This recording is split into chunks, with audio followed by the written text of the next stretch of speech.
one in like three people have an external nasal valve collapse. And so that's when you take a deep breath with your nose that one of the external valves collapses. The first thing that I get asked anytime that I'm in public is people asking me if it works.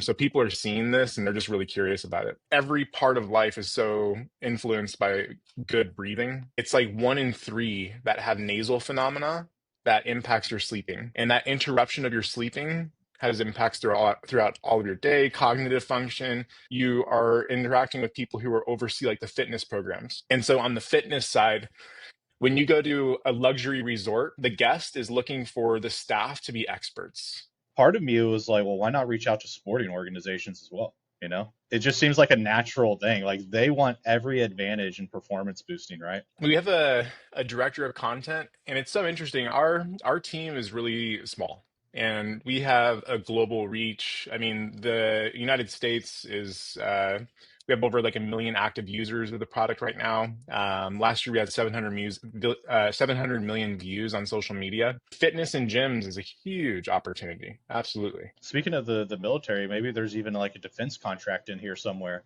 Everyone has ideas of how they can use this to just see improvements in some aspect of their life. And so we hear these kids, you'll have like a video of this kid putting it on and start crying because they didn't know that they could breathe that well. I mean, knocking on doors, like on the dental vertical side, I'm literally knocking on doors here in my local area, dentist offices, ENTs, and like orthodontists to get these partnerships turned on.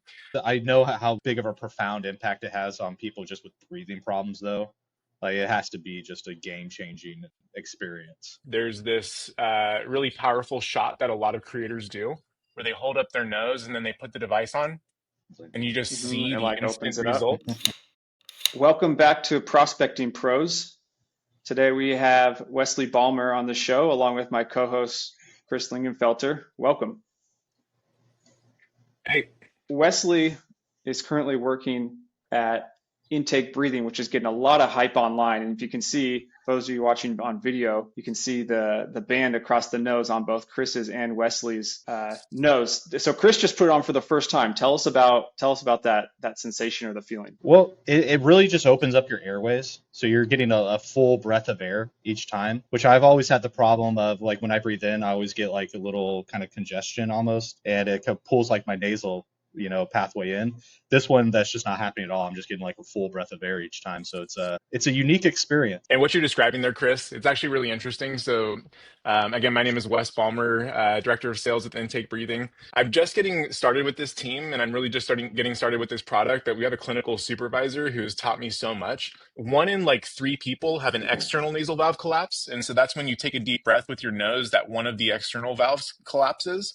But there's even a higher percentage of people who have internal nasal valve collapse. And so if you take a deep breath with your nose without it on, and you feel that congestion, that's an internal nasal valve collapse. And that like interrupts sleep. It interrupts your performance when you're working out. And then everyone knows how important breathing through your mouth or breathing through your nose is, right? How bad mouth breathing is. So it's really cool. I'm looking forward to the time where I can try it and just feel that sensation.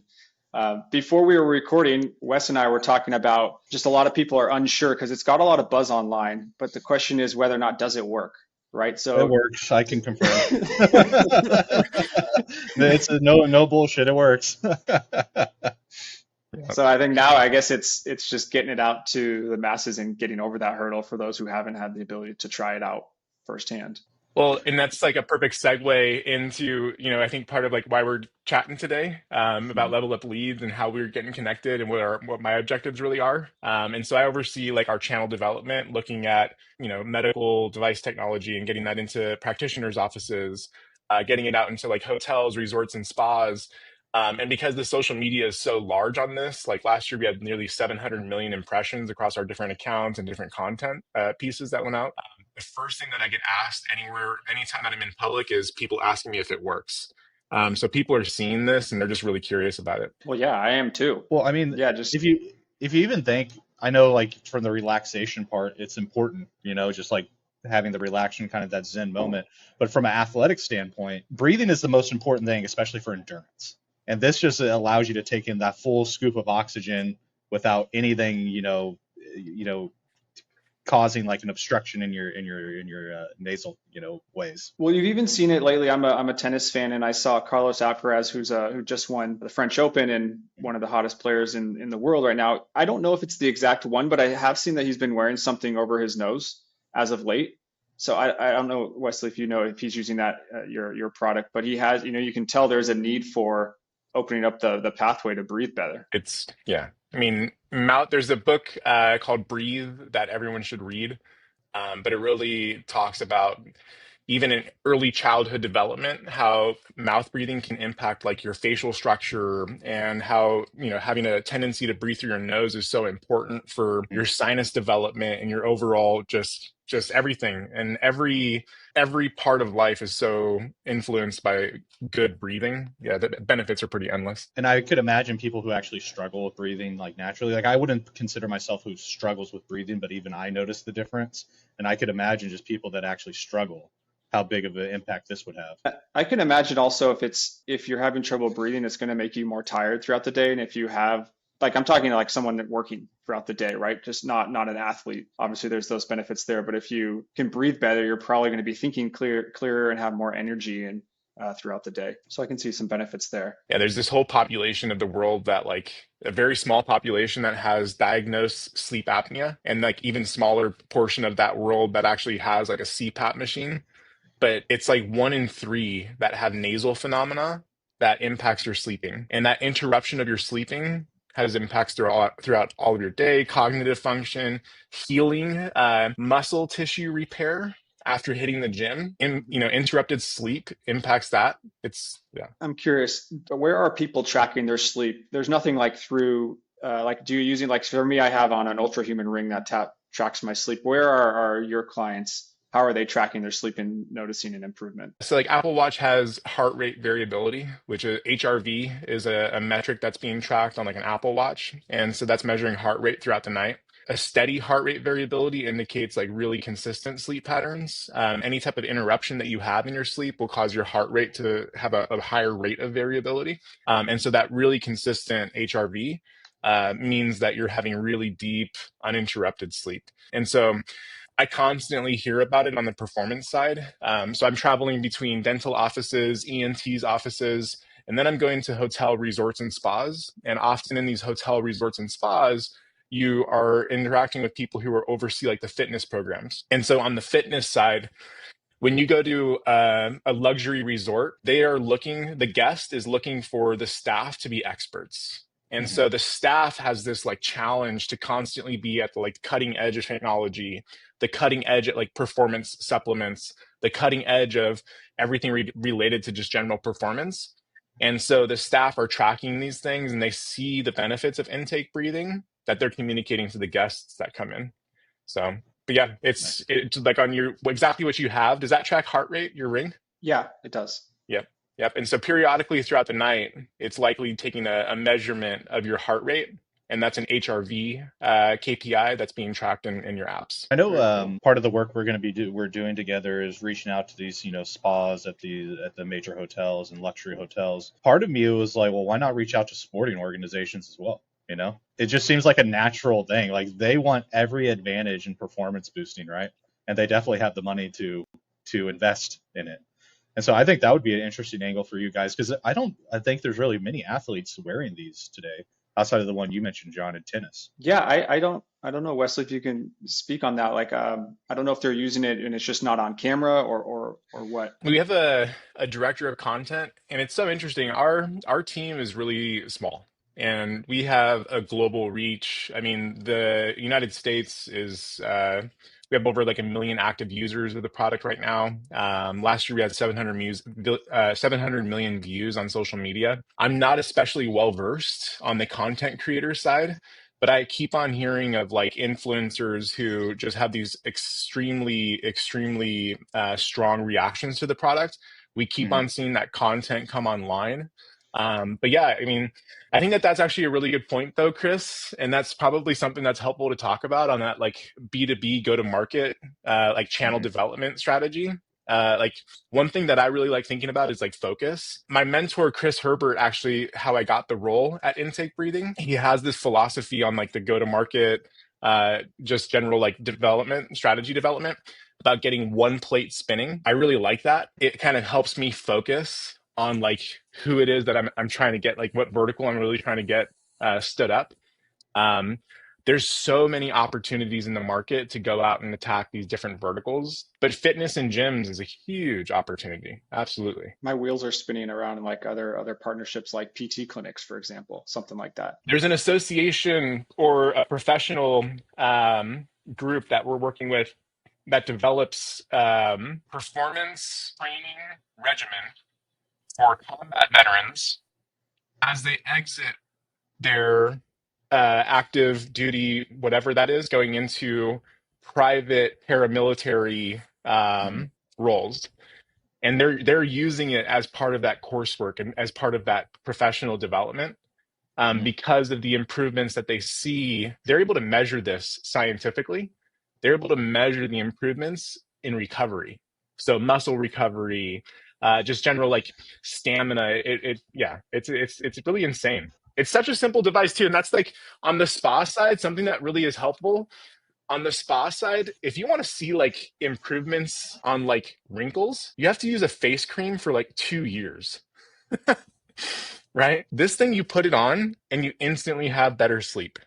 Hmm. It's a trip. Speaking of the military, maybe there's even like a defense contract in here somewhere. You know, super soldiers.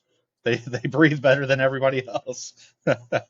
Our clinical supervisor actually just completed. So she's a veteran. She was a flight nurse, Hmm. and she just completed a study measuring the impact of the magnetism Hmm. on military grade electronics for that reason. Okay. So that we don't, like, if you're thinking about, I mean, on the military side, of course, you're going to be engaging with weaponry, you're going to be engaging with highly sensitive electronics. The magnetism doesn't have any impact on those electronics. Seeing a lot of angles that we can start using in our outbound function. I'm stoked. People have so many things that and that's where like it's so much fun. Anytime that I'm talking to anybody, like everyone has ideas of how they can use this to just see improvements in some aspect of their life. I want to go back to what you said about the people online are starting to post on it about it more and more. And I think I was just thinking about, for us on LinkedIn, we'll post about some of the tools that we use just for free, right? There's no partnerships or anything, but just because we like it, we're enjoying the tool, we like it more than other ones. And I can see the same thing with people online. I don't know if you want to call them influencers or users, but when you like something, you're just more inclined to post about it. It's like, oh yeah, I feel like I want to share this with people because it's actually working, and that's what I see in my head of what's going on. The psychology behind the content creator strategy is completely outside of my realm of expertise. But we have a team that is really sophisticated at like organizing these content creators and really like making sure that people are energized about posting about these things. And it's just it's baffling to me because every single day, we have somebody whose job it is just to purely organize all of the UGC that comes in. Every single day I can log in at any time and I see a couple new posts from people who are just having these incredible experiences. I mean, we're not marketing this towards children yet, but we constantly see like parents who use these on children. And there's a medical practitioner called myofunctional therapy. Have either of you heard of myofunctional therapy? Mm-mm. It's really important in like that facial structure development. And anyways, on the childhood development side, if you have like issues breathing or if you have issues with your mouth growing, people can refer you to myofunctional therapists. And so we hear these kids, you'll have like a video of this kid putting it on and start crying because they didn't know that they could breathe that well. What's it like working for, a lot of, I would imagine you've had a few, worked with a few different startups. We work with a lot, and you're constantly working on an uphill battle to try to gain traction and just build a brand. And what's it like now working for one that is getting a ton of recognition without you having to do a whole lot of work? What's the difference working for a company like that? I would say that the consumer traction that we've gained has been extremely helpful in getting me into the door. But there's nothing like I think that that's really, really what I'm happy about is that there's nothing really that different about like my priorities. My priorities are really when I'm doing channel development is really understanding like the health of each vertical. And so we have medical, we have dental, ENT offices, all of these different medical practitioners, I need to understand like sales velocity, sales cycle length. I need to understand conversion rate so that I can really understand how I'm developing and building that team out. I mean, we're so early stage as a company. You know, we're a team of, I think I'm employee number 15, and I joined the company about 10 weeks ago. So we're really, really small. I need to understand like how do I build out playbooks and strategies so that I can really generate revenue predictably, and understanding each of these verticals. I think that, yeah, it's super helpful so that I can get this conversations started. I mean, knocking on doors, like on the dental vertical side, I'm literally knocking on doors here in my local area, dentist offices, ENTs, and like orthodontists to get these partnerships turned on. But that's so valuable so that I can get that feedback immediately and start building out those playbooks. Knocking on doors though and walking with the product on, I mean, like I told you, the first thing people ask me is, does that thing actually work? So they've seen it, right? Huge advantage for sure. I've seen it before I even, was talking to him about it. I was seeing these ads kept popping up on like Instagram, and I had the same thought, like, I wonder if that actually works. And so actually wearing it now, I'm kind of, it's the hype is there, so it's real. I know how big of a profound impact it has on people just with breathing problems, though.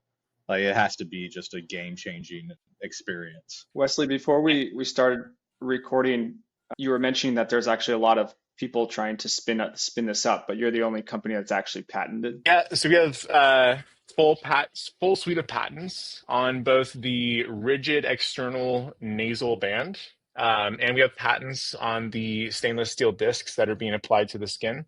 So it's really an advantage that we have as a business, having that, patent, because there are a tremendous amount of, I'll just say it, I mean, knockoffs coming from overseas that are trying to enter into the market. So, I mean, on a regular basis, our team is shutting down fake product on Amazon, on Walmart. We're constantly battling that. And so, yeah, it's been a challenge, but it's actually, in consumer electronics. So 10 years ago, I was working for a startup that had a consumer electronics Bluetooth device that you put on your keys.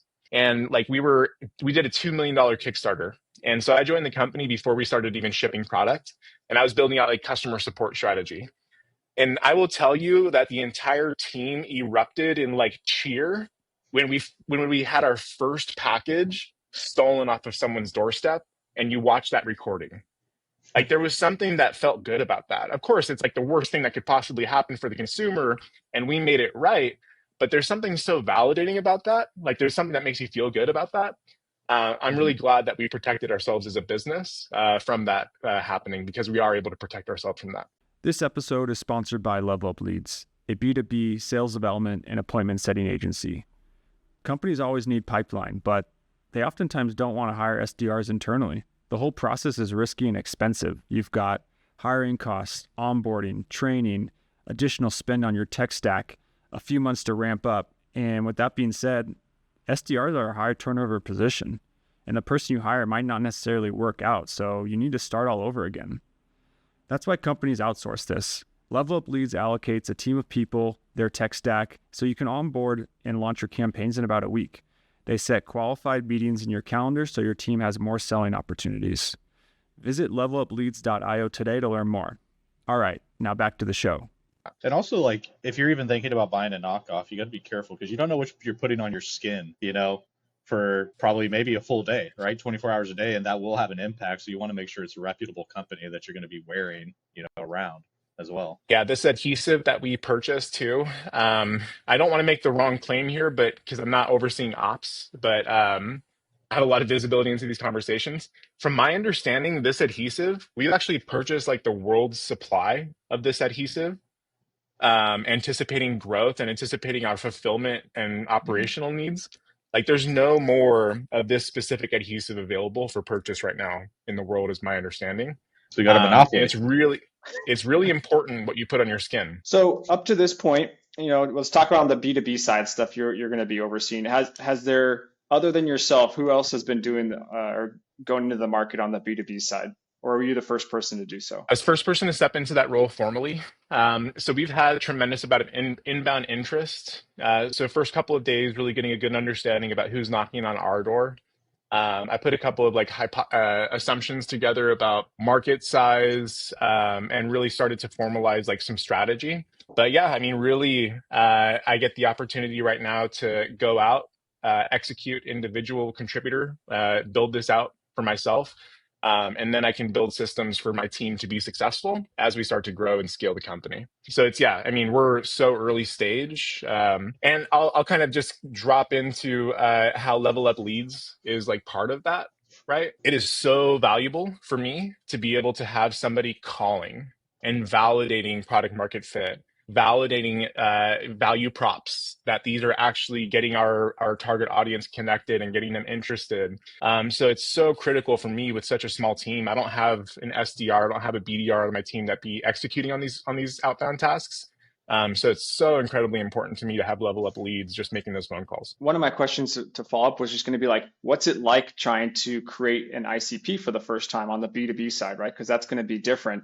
But I wish all our clients had this approach where in your shoes, where they are going into the market for the first time, right? This is that specific bucket of people is who I'm talking about. And they expect results right away rather than the discovery of who to reach out to and who not to, right? Like, why would this industry and this type of, let's just say dentist or whoever, why do they want it and why would they not want it? And learning, like realizing this is going to be a discovery and there's going to be a bit of process rather than like, hey, this is just going to work right away. And unfortunately, it just doesn't always work like that. I think that's a really good point, right? So there's this philosophy, I can't remember who I learned this from, but there's philosophy of like toxic signals. And I have a worry in some cases that inbound can often be a toxic signal, especially if like the revenue metrics associated with that or like the sales cycle length metrics associated with that show that it takes a long time to secure a very little amount of revenue. And so like the first thing I did was I really got a good understanding of like who's come inbound, so that who actually made purchasing decisions. And then I got introductions to purchasing, people who have made bulk purchases in the past. Got on really friendly calls with experts who are passionate about breathing. And these experts who are passionate love sharing their insight, love sharing their expertise. And so I'm just a student. I'm listening, trying to get as much knowledge as I possibly can. So my first couple of days was just really doing discovery, understanding who these customers were, understanding who these people were, what motivates them, why are they interested in reaching out to us in the first place. That's smart. And then I think that like overall, talking about like that toxic indicator of like just focusing solely on inbound, now I built out, yeah, I'll tell you the story. When I first started, I hosted probably 3 to 5 customer sessions. And then I launched Apollo. My first thing was I launched Apollo and I started building out a couple of sequences based on what I learned, right? But I'm a one-man show right now. And I built out these sequences. It was like phone call, email, phone call, LinkedIn. It was like SDR heavy, as if I had an SDR. And then that Friday, I had like 180 tasks for phone calls, and I can't support that. A little ambitious. Yeah, I did. So I think that overall, I'm just trying to be vigilant that I'm focused on the right indicators, which is sales cycle length and like average contract value, for me to understand like which of these verticals is going to actually produce revenue and which of them is healthy. I think that's really smart. It's so simple. What you did is just go back to the inbounds and then reach out to them and start talking to them like, hey, why'd you come inbound? What's the use case? Like, I don't think a lot of people would look over that, but that's probably the best place to start, especially when you're trying to build this out on the B2B side and figure out, what's worth your time and what's not. So that's really smart of you. And I think like another thing I'll add too is remaining extremely flexible. There's a lot of feedback that I'm receiving as I've gone through the several iterations of my sales deck. I mean, like the first time I go out and I host a call with a customer that either I scheduled through an outbound sequence or that came in through an inbound funnel, that deck that was 6 or 7 revisions ago. we know the pain. And exactly, right?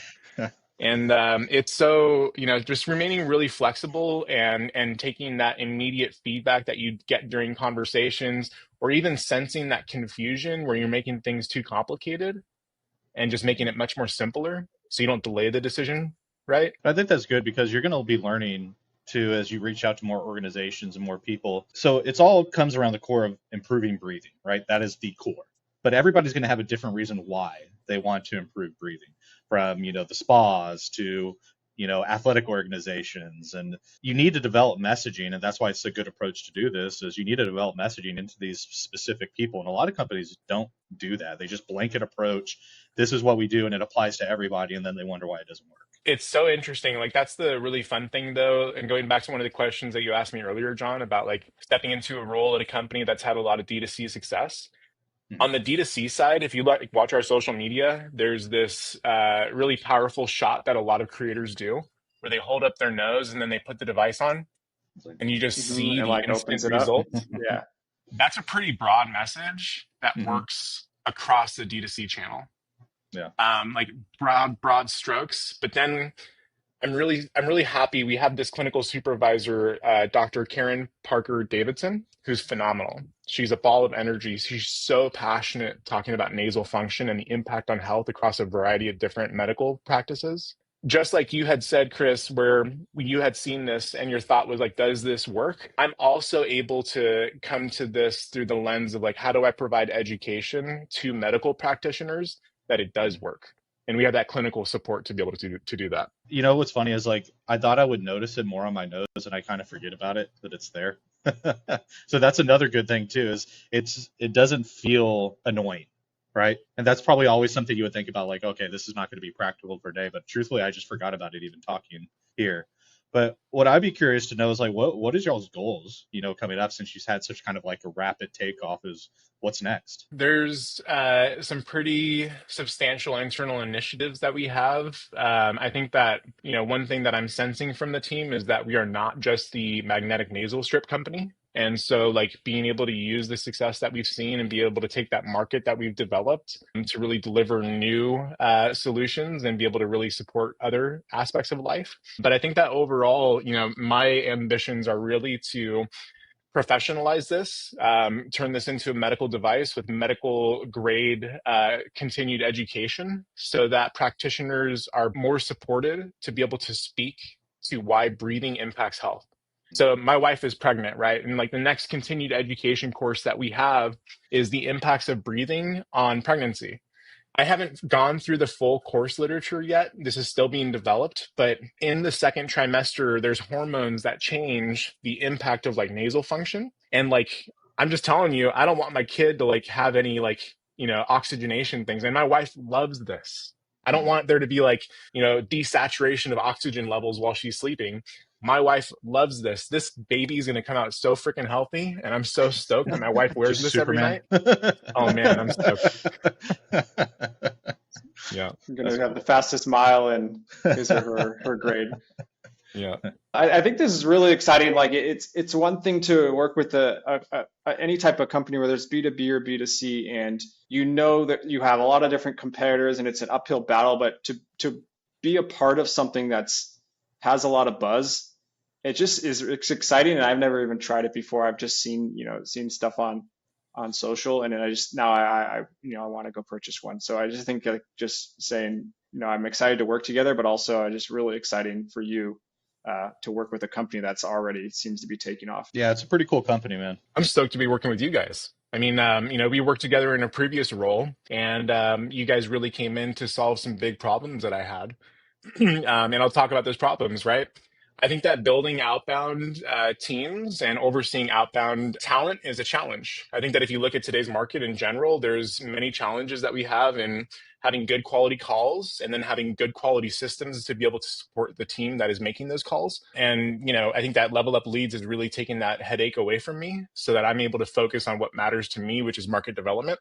And that's exactly where we're at right now. So, I mean, it's a pleasure working with you guys. I do have one question for you, man. Is like, if somebody kind of coming from a similar experience as you're equating, should we build this internally? Which, when we first were talking, you had an SDR and you were contemplating doing it again, building internally, or using something like us. Like, what would you recommend someone going through that same thought process right now, and ultimately how it worked out for you? I would say be nimble.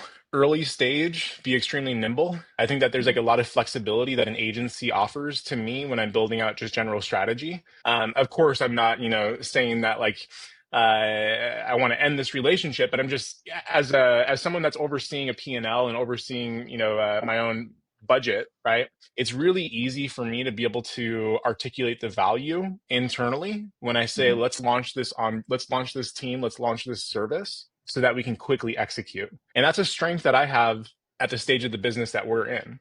Right. And so I think that in, comparing two strategies side by side, I think that it does make sense as the business grows to reevaluate our internal team structure. I don't know when that day will come, but I'm also really happy to know that with Level Up Lead, there's a way for us to continue that business relationship into that future where we may go from agency to internal or from agency to hybrid. We can work together through that transition. And that's honestly what we see too, is some of our best relationships are hybrid relationships. So we're working in unison with other teams.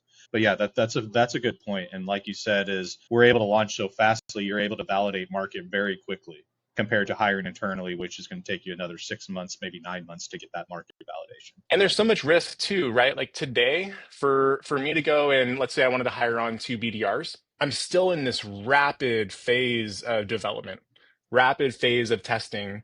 My decks aren't finalized. My go-to-market messaging isn't finalized. I'm iterating so quickly that it's going to be different in 2 weeks, right? The messaging that we're going to be using in 2 weeks is going to be different than what we're using today. And so it's really, I think that as a sales leader, one of my responsibilities is to ensure that my team can be successful. It's something that I hold very dear to me, is that I build out systems so that my team can be successful.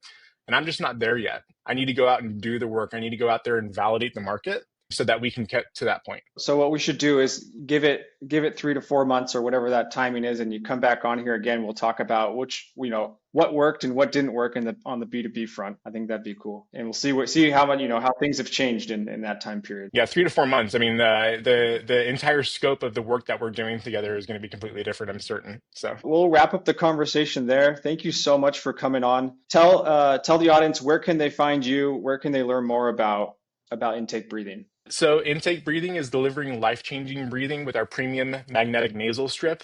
You have to try this thing for yourself. You can find the product at intakebreathing.com. You can find us on social media just by searching for @intakebreathing. And if you want to explore the partnerships that we have, go and visit intakepartners.com. We have different partnerships that we have. If you're on the medical device side, you have a medical interest, I want to just tell you as a viewer of this, we have a clinical supervisor that's helping articulate the clinical application of our product. And I'm excited to share that with you. If you're looking at this device and you want to put your logo on it, reach out to me and we can work that out too. That'd Nice. be cool. Get one for Level Up. Thank you so much. Appreciate it. And we'll have to do round 2 in later this year. That sounds good. All right. Thank you.